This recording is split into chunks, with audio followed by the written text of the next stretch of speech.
Hello, আসসালামু আলাইকুম। সবাই কেমন আছেন? এই তো এখন তো রাত ৯টা বাজে। আমরা তো বাজারে চলে আসছি ইলিশ মাছ কেনার জন্যে।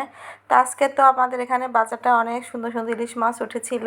তো আমরা দেখে দেখে ঘুরে ঘুরে যে কিছু একটু বেশি করে ইলিশ মাছ কিনে নিয়ে আসলাম।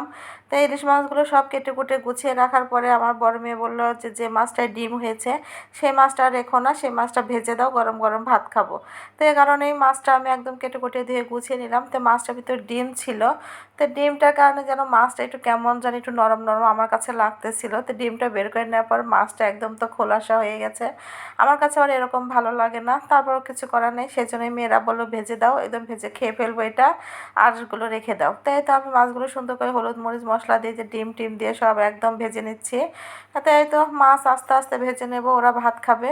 তো বলছে রাত্রেই খাবো। তো এই তো রাত এখন প্রায় মোটামুটি 10টা বাজে। তো এত রাত্রে আমাকে দিয়ে মাছ ভাজিয়ে নিচ্ছে, এদিকে আবার ডাল বাটা ছিল, ডালের বড়া বানাচ্ছি, এদিকে গরম ভাতও হয়ে গেছে, এই যে সাথে শুকনো মরিচ ছিল, বেগুন ভাজি ছিল। তো এই তো সবাই রাত্রে খাবারটা খেয়ে নিতেছে। আমার ব্লগটা এ পর্যন্তই। সবাই ভালো থাকবেন, শেয়ার করবেন, লাইক করবেন, সাবস্ক্রাইব করবেন। সবাই ভালো থাকবেন, সুস্থ থাকবেন। আল্লাহ হাফেজ।